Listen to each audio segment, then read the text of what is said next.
married Ray. And these are the three boys.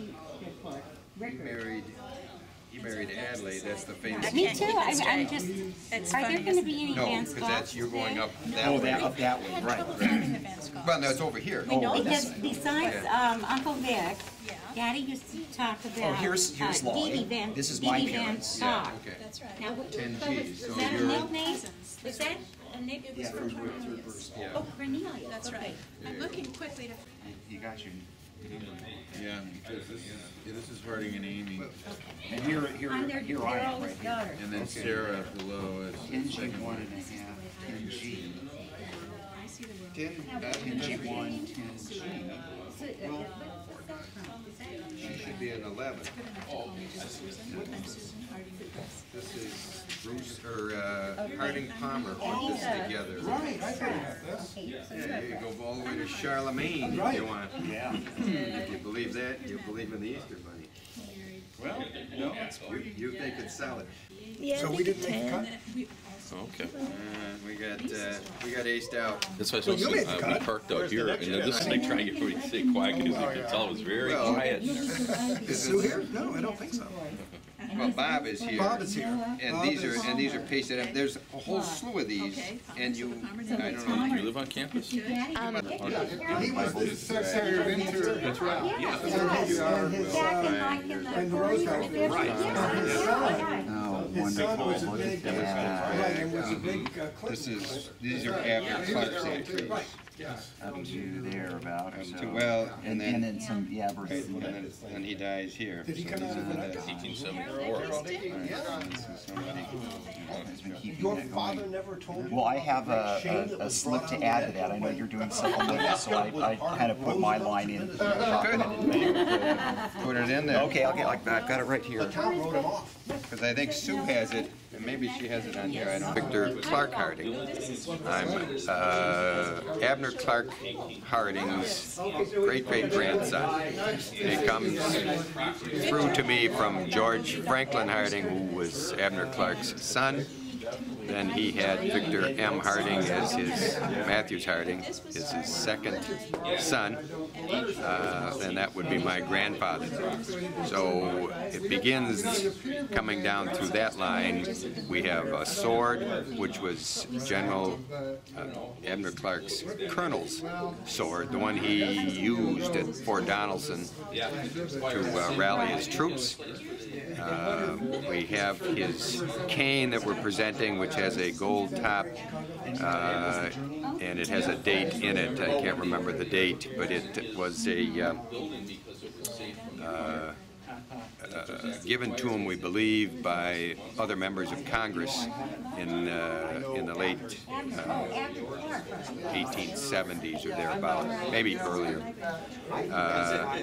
We then have the family Bible, which was begun by Abner Clark, and in his own handwriting and carried through. It was started in about 1850. There were historical entries of his wives. His first wife died after about 3 years.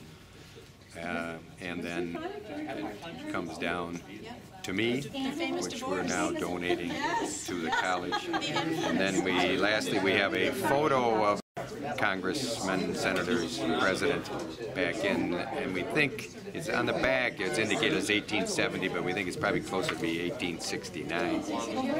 But it's an original photo, it's signed by him, also noting MC, which is a member of Congress.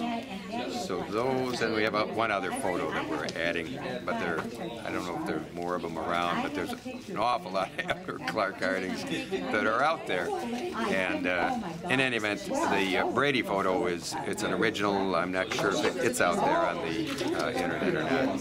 But those are essentially the 4 items that we're donating today to the college. Well, if you think about it, we are all the children of survivors. So you're saying that you think It doesn't take much to die, it takes a lot to survive. Yeah,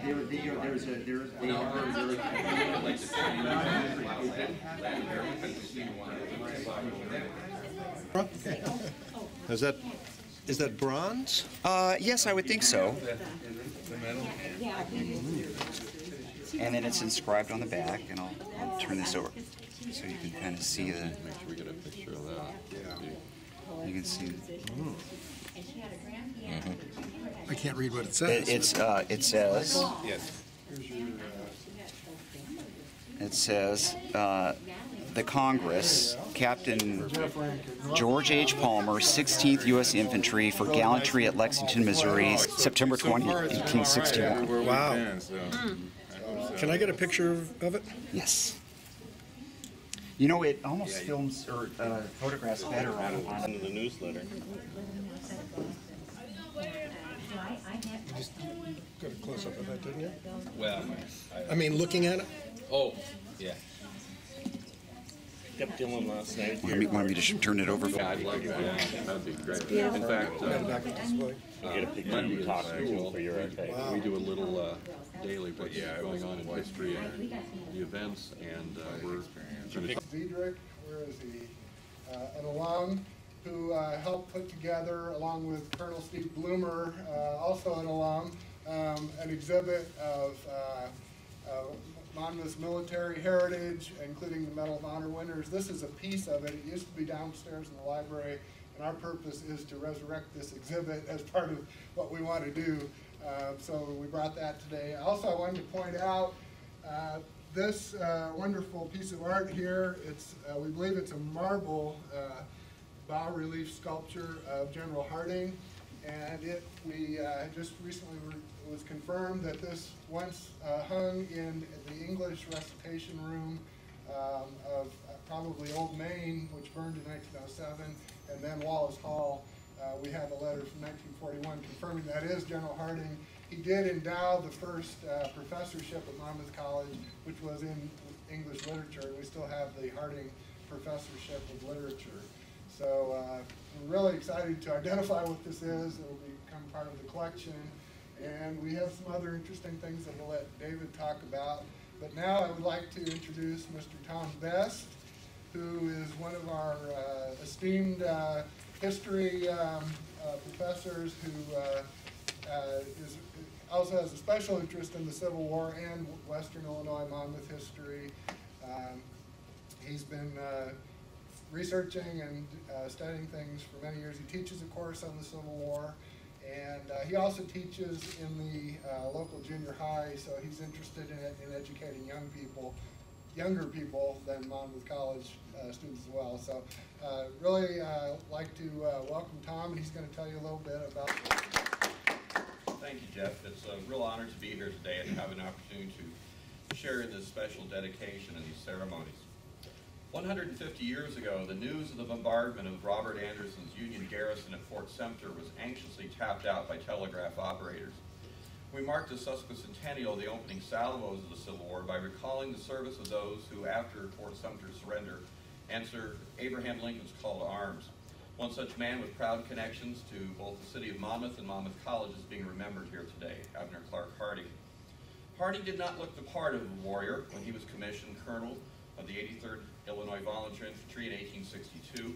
Born in 1807 in East Hampton, Connecticut, he was 55 years old and suffering from at least a decade of failing eyesight when he first dressed himself in Union blue. Within this Keystone State, he became a delegate to the convention to draft a revised Pennsylvania State Constitution. During this endeavor, Harding also found himself someone who became a lifelong friend and ally, Thaddeus Stevens, a man destined to become one of the political giants in the era of the Civil War and Reconstruction. In the same span of years, Harding married Rebecca Byers, who bore him 2 children, George and Mary. Rebecca passed away in 1833, the same year as the birth of their daughter. 2 years later, he married Susan Eckes, who he shared the remainder of his days. Coming to Monmouth in June 1838, he not only practiced law, but found himself gravitating towards Illinois politics. Proving himself capable in local offices, Harding was chosen to serve at the Illinois Constitutional Convention in 1848. He next won election to the State Assembly, where he served from 1848 to 1850. Evolving from a Jacksonian Democrat to a Whig, and then to an anti-slavery Whig, followed by an alliance with the Free Soil Party, Harding finally made a leap to during the 1850s to the new Republican Party. In fact, the Republican-minded Monmouth Atlas listed Harding as one of the founding members of this party in Warren County. According to the Atlas, these newly minted Republicans, born out of the opposition to Stephen Douglas's Kansas, Nebraska Act and the subsequent violence of Bleeding, Kansas, recognized, quote, the legal right of holding slaves within their own jurisdiction, but were determined to maintain the right of the non-slave holding states and territories to resist by our constitutional rights all aggressions of slavery. Unfortunately, by 1851, this active 44-year-old attorney, having found that his eyesight had deteriorated so badly, decided to end his legal practice.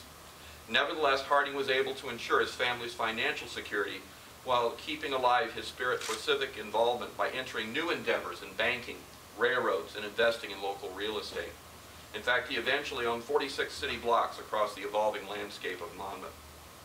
Of these ventures, he's best remembered for working with other prominent investors such as Ivory Quinby, Chauncey Hardin, James Davidson, Wyatt Berry Stapp, to win a link of the Peoria-Nacquaka Railroad across the prairie of Warren County. When the initial construction of the line stalled, it was Harding who assumed the contract and secured the completion of the road not only to Nacquaka, but to Burlington. Consequently, he was instrumental in promoting the further development of what became the Chicago, Burlington, and Quincy Railroad, a corporation whose legacy continues to this very day within the vast Burlington and Santa Fe network. Harding, a Presbyterian by faith, also gave of his expanding finances to benefit the birth and emergence of Monmouth College. Beyond donating $1,000 for the construction of the first college building along the north side of Broadway, he served as one of the earliest trustees of the school. In 1862, at a time when the fledgling college was still in a fragile state of financial health, he provided $10,000 to the endowment fund. Today, such a gift would be the equivalent of nearly $250,000. When Fort Sumter fell from Confederate fire in April of 1861, Harding was among the first to help organize local men into units to answer Lincoln's request for volunteers to put down the Confederate rebellion. He's credited with leading the call for a meeting at the Warren County Courthouse on April 20th to form what became simply known as the Monmouth Volunteers. He was also said to be a founding member of the Warren County Cavalry. However, he did not directly enter the service himself into the foundation or the formation of the 83rd Volunteer Infantry in the summer of 1862. Humbly enlisting with hundreds of recruits as a private, his vital role in raising men for the regiment proved to be the catalyst for his nomination and election as their commanding colonel. This regiment would be comprised of 10 companies, 5 of such units hailing from Warren County, 1 company originating in Mercer and Henry counties, and the final 4 companies called Knox County home. The regiment spent their first days in training at the fairgrounds on the south side of the city. Within a week, they were being transported on barges down the Mississippi River via Burlington, St. Louis, and Cairo to north central Tennessee and into the region of Forts Henry, Hindman, and Donaldson. One such segment of the regiment was likewise posted within the city limits of nearby Clarksville, a vital center for iron processing and agricultural production and trade. During his first months in Tennessee, where guerrilla activity aided by a pro-Confederate populace was a constant irritation and threat, Harding was said to have developed a firmness in dealing with local residents, a logical trait, but also a manner that was a source of growing agitation to such Tennesseans. As a vivid example, consider this scathing report back to Richmond, Virginia, posted November 10, 1862 by Samuel Cooper, the highest-ranking officer and adjutant general of the Confederate Army. Within Cooper's report to his friend, President Jefferson Davis, Harding was targeted along with another Iowa officer, Colonel William Lowe, as the leaders behind a series of arrests, the mistreatment of, quote, peaceful citizens of the Confederate States, as well as the unjustifiable destruction of private property without compensation. If captured, Harding and his fellow officer was said to be no longer regarded as soldiers subject to exchange as prisoners of war. Instead, Cooper declared that they were to be treated as felons. Now, such allegations have to be considered, of course, in the light of the populace of which Harding was challenged to control.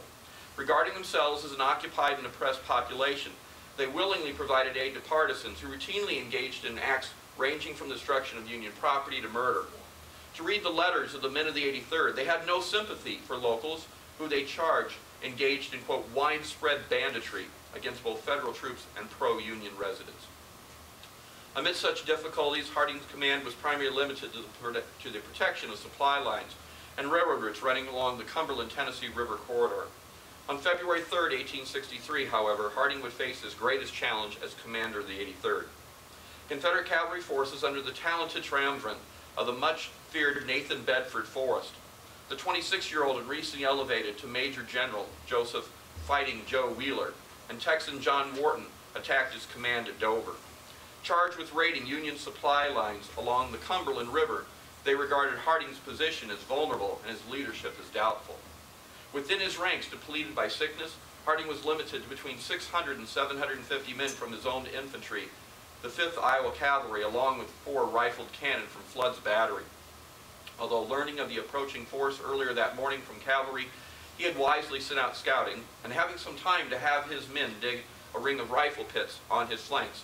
Within an hour, he was surrounded on 3 sides by enemy who numbered at least 3 times his own. His skirmishers were pushed back beyond their rifle pits to a line of ravines just to the east of town. In an ironic twist of fate dating back to a year earlier, to Ulysses Grant's demand for the unconditional surrender of the neighboring Fort Donelson, Harding was advised to prevent the further effusion of blood and accept their honorable request to, quote, unconditionally surrender or face the consequences. Harding responded to their demands, according to a letter by Private George Sampson of Monmouth College, by insisting he could not agree to their demands as he had no authority to surrender. Then turning his head across his shoulder, the aging colonel gave those around him what an observer recalled as a, quote, ugly wink. I'm not sure exactly what that was. A gesture likely intended to boost the morale of his men, Harding followed with a proclamation, "We will suffer the consequences." After several hours of renewed cannon fire and headlong assaults by Forrest's vaunted cavalry, the Confederates drove back Harding's men to the very center of Dover.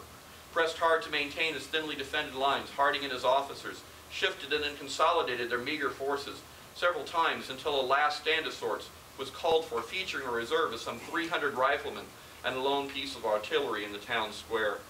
Employing a 32-pound cannon taken from the former Confederate Cumberland River position, one observer to the onslaught reported that blasts from the deadly cannon left 1 man and 2 horses blown to atoms as they charged into Harding's final line of defense. That was the end of the rebel assault. Interestingly, Wheeler attempted a play of one more final trump card. In a message to Harding, the youthful commander boasted, quote, "You have fought bravely. You have won imperishable honors for yourself and your regiment. Why continue a hopeless contest?" Harding reiterated his earlier defiance by replying, quote, "You forget, sir, I am not the commander here, but am acting under orders. Colonel Lowe commands here, and at 2 o'clock today telegraphed me not to parley any longer. You can return to your commander and say that I will not surrender." Incidentally, this was the same Colonel William Lowe, currently stationed at Fort Henry, who had been earlier charged along with Harding for these wartime excesses. I believe the lawyer in Harding sensed the weakness in Wheeler's ploy. Thus he punctuated his terse response by staging his own culminating action of the day. Around dusk, Harding ordered a counterattack at bayonet point along the rebels' flanks. Harding was victorious. As one might expect, Wheeler's written assessment of the battle downgraded Harding's celebration. Arguing his forces were not repelled, Wheeler insisted he intelligently retreated when he learned of the approach of a superior force of 5,000 reserves along with well-armed Union steamboats. Those clad in blue provided more favorable reviews of Harding's, quote, noble fighting. Such supporters of Harding's performance indicated he was seen all over the battlefield that early February day. Over the course of some 7 hours of the conflict, many witnessed Harding's consistent energy and encouragement of his men to do whatever it was necessary to win the fight. Limited to less than 100 casualties himself, his men had inflicted close to 7 times that number against more seasoned and skilled adversaries. The Monmouth Atlas hailed this great battle as resulting in a perfect defeat, leaving the rebels in great disorder. The New York Times gave this battle a leading spot in the news over the next several days, with such headlines as, quote, "A brilliant victory at Fort Donelson," and "The attack of the rebel General Forrest repulsed." The reporter for the Times noted the gallantry of Harding and his officers, who, quote, "stepped into the breach time after time and with encouraging words raised the spirit of their almost sinking men, and with a 'give it to 'em, boys,' drove back 10 times their number. Their countrymen will remember them with grateful hearts." Following his success at Dover, Harding was rewarded with elevation in rank to that of brigadier general. Regrettably, his health further deteriorating, Harding resigned only months later in June of 1863. This left him now free to return to Monmouth and take up the cause of the Union on a different but familiar stage for him, politics. Running for the seat in the U.S. House of Representatives, in part to thwart the influence of peace Democrats or Copperheads, who sought to force a negotiated peace upon the Lincoln administration, Harding was elected on the Republican ticket beginning in 1864 to the 39th Congress. He was subsequently elected again to the 40th Congress. During his tenure, he served on the committees of manufacturers, militia, claims, and prisoner treatment by the Confederate government. Perhaps most importantly for the growth of Western Illinois, Harding's status as a congressman and his interest in the development of the railroad helped this region secure funding for the first railroad bridge over the Mississippi River at Burlington. Chartered in his own name, he later sold the rights to the bridge to the Chicago, Burlington, and Quincy Railroad. Returning from Washington, D.C., Harding continued his entrepreneurial leadership in the recently created Monmouth National Bank, in which he served as president until his death. His son, George F. Harding, followed his father into the presidency of this Maple City financial institution.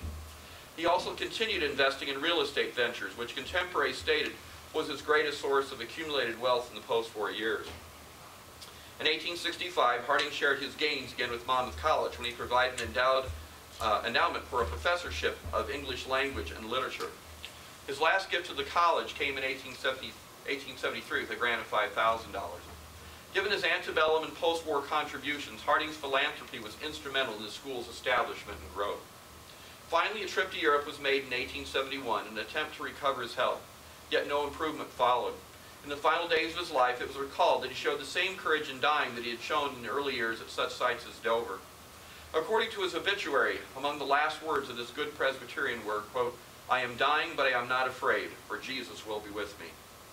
Harding passed away from Bright's disease, that's a kidney ailment, on July 19, 1874. His funeral, held in the Union Hall with President David Wallace as one of the several prominent speakers, featured a delegation of former soldiers from the 83rd Illinois. He was laid to rest in the Monmouth Cemetery. The Harding family's prominent white obelisk, today shaded by a graceful tree, rises appropriately near the ranks of the stones, marking the resting places of numerous men from the regiment. Abner Clark Harding left behind a legacy of memorable achievements, along with an impeccable reputation for civic generosity. His wartime leadership is best visualized today at the site of the recently restored Civil War monument gracing the grounds of the Warren County Courthouse. Dedicated in 1909 by the local affiliation of the Grand Army of the Republic to the men of Warren County, it is Harding's name that is listed singularly under the statue of a fit and resolute infantryman marching south. Over the years, I have had some people ask me if the soldier on the monument bears any likeness to that of Harding himself.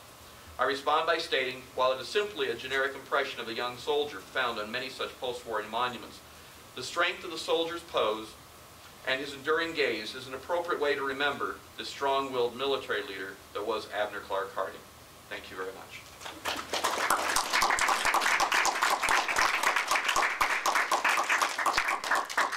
Thank you, Tom. Very interesting. Now, I'd like to invite Victor Harding to come up and make a presentation.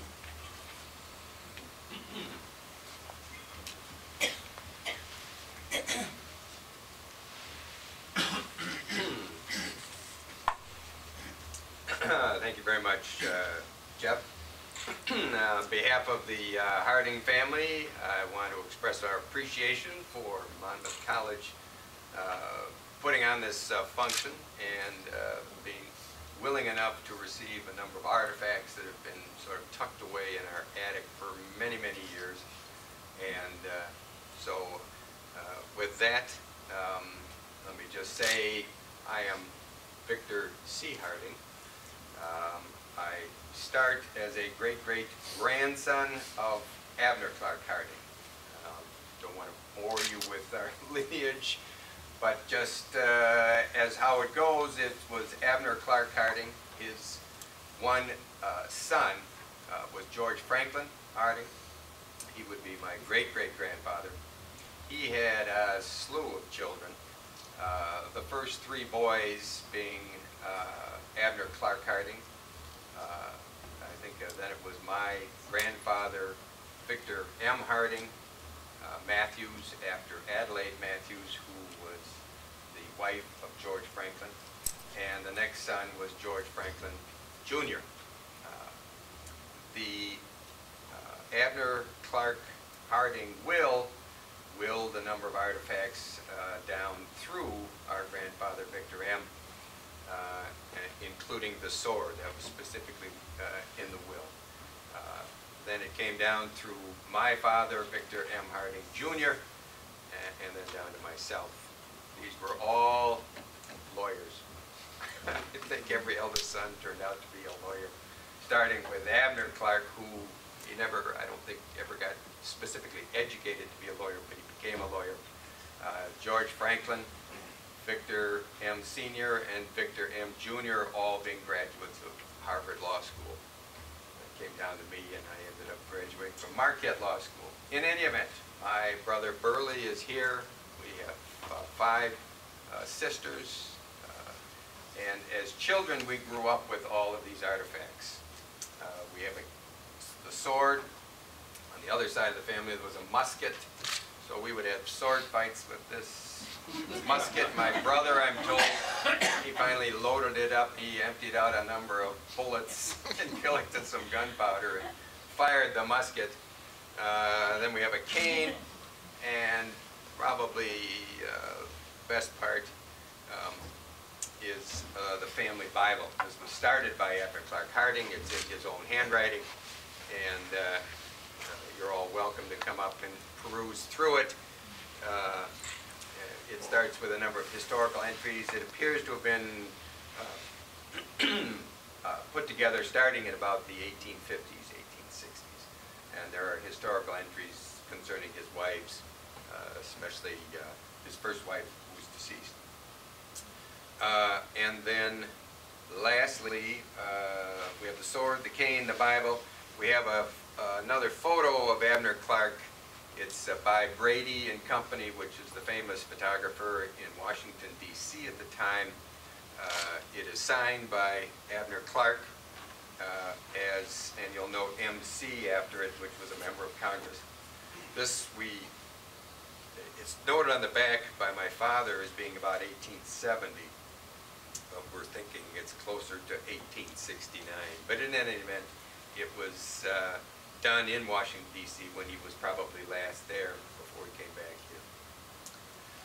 And with that, I would like to say we present these to Monmouth College. The sword has been here for some time. The cane and the Bible and the photo and one other photo are new. And so with that, make the presentation. And thank you very much. Thank you. Thank you. On behalf of all of our families,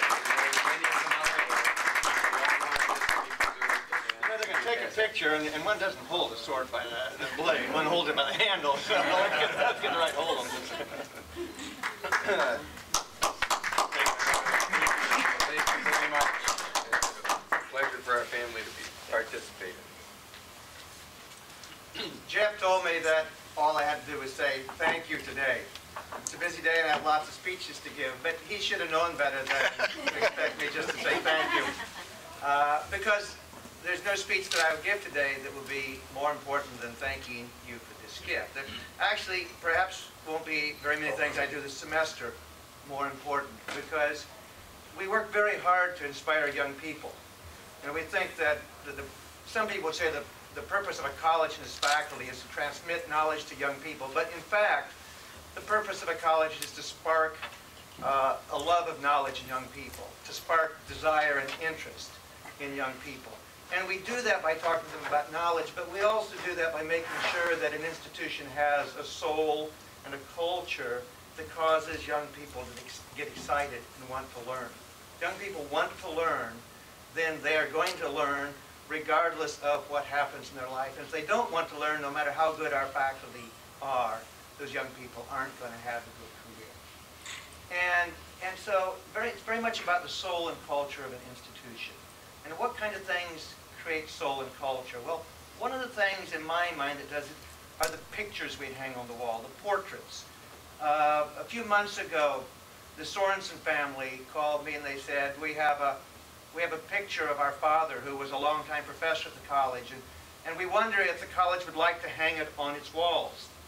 And I said, well, of course we would. And they said, but you know, it's been a long time since he retired, and none of the students will know who he was, and very few of the faculty will know who he was.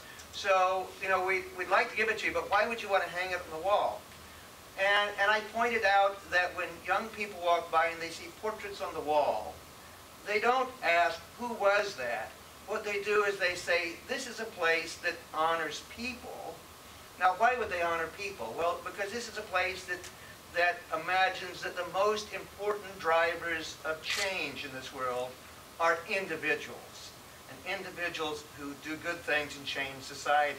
And look at this, there were a whole bunch of people associated with Monmouth College who did good things. I wonder if I could be one of those. And so simply the portrait on the wall is an inspiration to young people to think about what they could do that's important. And I'm delighted that we have more than just a portrait, right? That we have a cast, because when we put that on the wall, they're really going to ask about that, and they're really going to be inspired. Now, portraits or statues get students started thinking, but we'd like them to go a little bit farther than that. We'd like to say, well, I wonder what it was about that individual that made them special. And they're not likely to do that from just simply the picture on the wall, but if they see a sword, right? I mean, my goodness, when you see a sword, what are you going to do? You're going to have to ask a question. Why does Monmouth College have a sword here? We don't teach military science. Well, we do teach military science, but it's one of our smaller programs. So young people are going to say, why on earth do we have a sword? They're going to look at someone who was a member of Congress, and they'll want to know about that. They'll look at they will look at the Bible, and it will cause them to have a conversation. And then they're going to find out about that individual, and they're going to say, you know, I wonder if that's a possible role model for me. And what are they going to see in our founder, Abner Harding? What are they going to hear in those stories? They're going to talk about someone who cared about citizenship. Took time off from a life as a lawyer, a teacher, an entrepreneur, from generating wealth to serve the country in Congress. Took time off to serve the country in the military. And you know, when we use the phrase at Monmouth College, what college was meant to be, one of the things that we're reminding ourselves is that we want our graduates to hearken back to a time when a college graduate said, you know, I have a responsibility, not just to my own wealth, but I have a responsibility to other people. Most people can't go to college, so going to college gives me great responsibility, and I have to make certain that I impact not only my life, but the life of others. And I do that through things like government service. And that's why they're going to notice that at Monmouth College, our capstone course is called Active Citizenship, our most important course in the college. And when they look at the sword and then they hear the story, they're going to say, you know what, Monmouth College has cared about citizenship for a long time. And if I'm going to have an impressive life, if I'm going to be honored, that's something that I need to think about. We also want our graduates to imagine learning lots of different things. You know, it's great to have specialists in this world, but it's also important to have someone who can lead by bringing all those professions together. And they're going to hear this: teacher, lawyer, entrepreneur, and they're going to start saying, you know, wouldn't it be interesting if I, in fact, pay attention not only in my chemistry course, but also my philosophy course and my history course, so I can do lots of interesting things in my life. And as they look at that, they're probably going to subtly think about this old Presbyterian idea that the most important thing that we all do is to discern our calling, to discern our vocation. What is it that we were supposed to do in life? And that it's certainly to generate enough wealth to take care of our family. And wouldn't it be great if it were enough wealth to also take care of a college? But it's about, our calling is about more than just generating wealth. And when they hear this story, that's going to bring it home to them. So when our faculty talk about that, and we talk about that in our literature, it's going to be reinforced by a culture that develops on campus, or a soul that develops on campus. And that culture and soul comes about by students walking by and seeing collections like this one. So it's going to be a subtle influence, but a real influence on our students for years to come. So I'm delighted to add this to our collection and help it build our soul. Thank you very much. But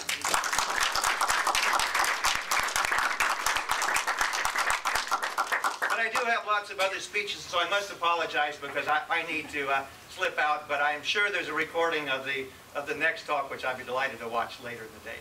Thank you. And just before you leave, Maury, I would like to involve you in a quick little ceremony. One of the conditions of the gift is that the sword can be borrowed on family occasions to cut wedding cakes and the like. We have we have a cake here today. We'd like to cut it with a sword. And who all wants to come up? The children?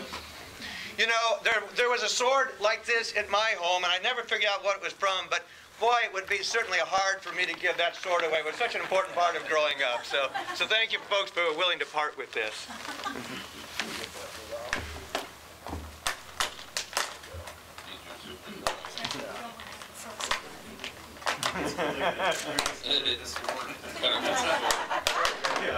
Okay.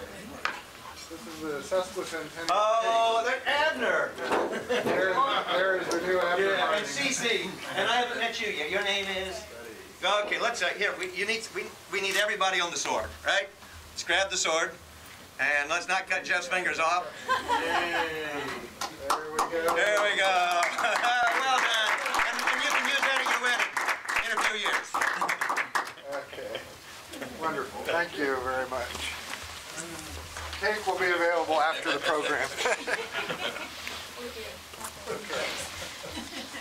Now I would like, thank you again, President Ditzler. I would like to invite great-grandson of General Harding, David Luff, up to talk a little bit about not General Harding, but his nephew, and part of the reason that he is visiting Illinois this weekend.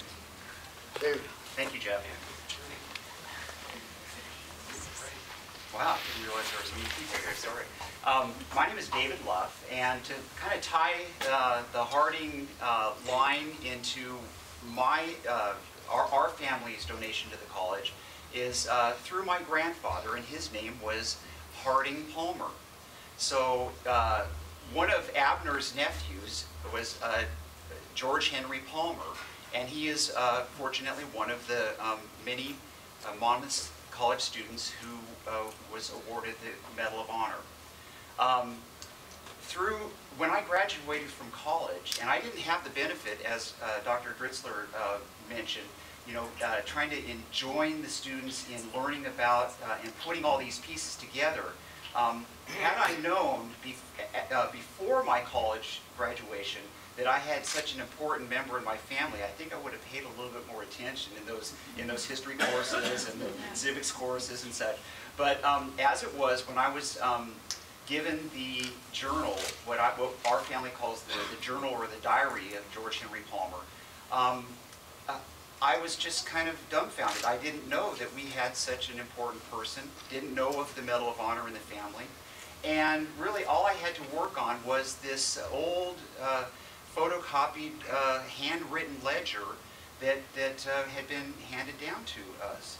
So it kind of really piqued my interest, and I started to read it and train my eye to read that old handwriting style. And I thought that it would be beneficial for many people to begin to transcribe that so that we could print it and use that for future generations. But in that process, I started to think, well, what is it about this man? I mean, I've read his journal. I didn't have a picture of him. I couldn't put a face to the story. So I started looking on eBay, and I was very fortunate, if any of you do Civil War research, to find a picture of a relative in uniform is just a treasure. That is just something that Civil War historians and family historians would just give their eye teeth to have.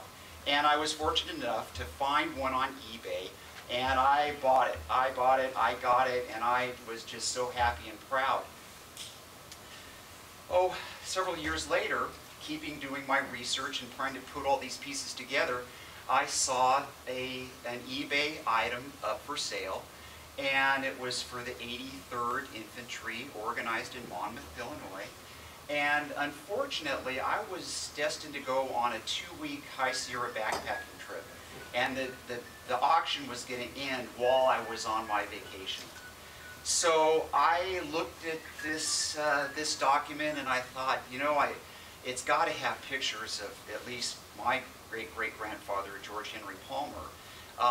And I knew he talked in his journal about his uncle Abner, who coincidentally is also my great-great-great-grandfather through this Harding-Palmer marriage.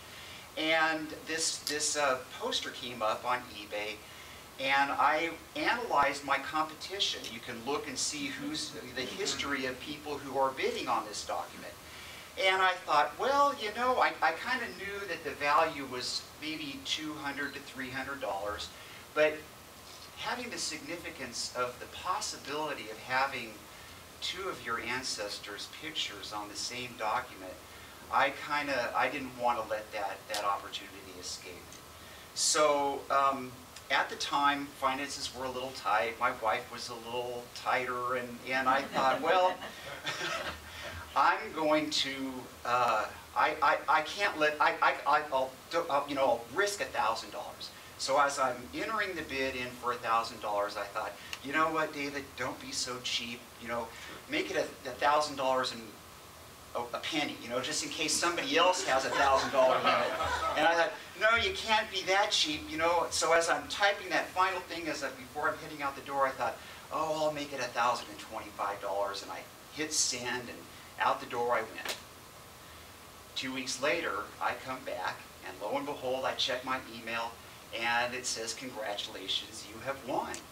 Well, I'm absolutely ecstatic. I got my poster. I can't wait to see it. I opened the email to find out that with minutes to go before the auction ended, somebody had kept bidding it up, and $100 and more, $100, another $100, another $100, another $100. They got to $1,000, and then they quit at $1,015. And I thought, wow, okay, well, you know what? It's worth it. It is worth it. I got it. It's mine. I can cherish it and treasure it. And oh, I don't know, about a year later, I get this cold call from a gentleman who says, you know, we're trying to compile a hardbound copy of the history of Monmouth College. We would love to have a picture of your Medal of Honor winner, George Henry Palmer. Do you happen to have a picture you could loan me? And I said, well, yeah, I've got a couple of them. I recently bought them off of eBay. And I said, yeah, you know, this last one, it really cost me an arm and a leg to get it, you know. And he says, was that on a memorial poster? And I said, how did you know that? And he says, well, I was the one that bid it up. And that was my friend here, Jeff. And he said, had I known that I was bidding against a family member, I surely would have, you know, backed out, and we could have negotiated a cheaper deal on the image. So that's kind of the story of how I acquired the memorial poster of the 83rd Infantry Company A, which has Colonel Abner Clark Harding as the top image, and George Henry Palmer, the Medal of Honor winner, is directly below him on there. And so it's with a great honor that through the Harding and Palmer families that we are going to loan. We heard about the sword caper, so we're going to loan it for a while until things kind of flesh out. But you know, in all seriousness, it's really an honor to allow this to see the light of day. It's been in my closet for a number of years, and I'm really glad that all of you are here to be able to enjoy it. And I'm sure that the students and faculty here at the college will really enjoy it. And I'm not the only one here from the Harding Palmer family, but my mom Lolly's here, and my brother Michael, and so all of us are very happy to be here. Kind of on a last minute, I got an email from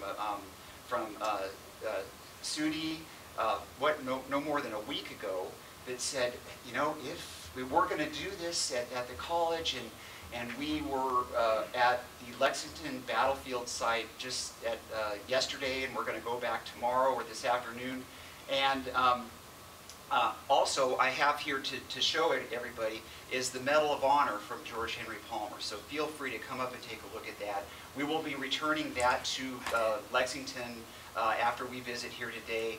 And unfortunately, during the Battle of Lexington, when the Union troops were overrun by the rebels, George spirited one of the fortress flags, shoved it in his boot, and escaped with it. So I have a Civil War flag that's emblazoned with Lexington on it, kind of a campaign flag.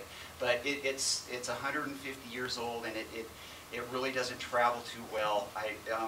but it's right now on display at the Battle of Lexington State Historical Site, and we'll return the medal for tomorrow's ceremonies. But we're glad to be able to show these things to you and to present this to the college.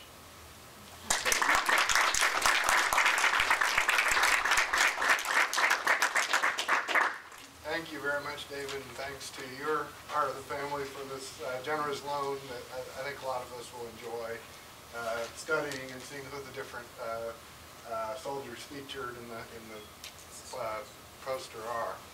Well, we're just about ready to wrap up here. I invite everybody at the end to come up and take a close look at some of these things.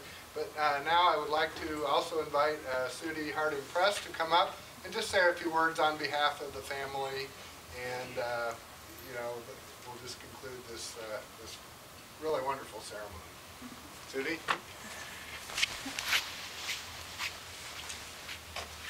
Well, I just have to say, first of all, we've met family members we've never met before, so Monmouth College has given us another opportunity to get to know a wider expanse of this family, and that's been a lot of fun.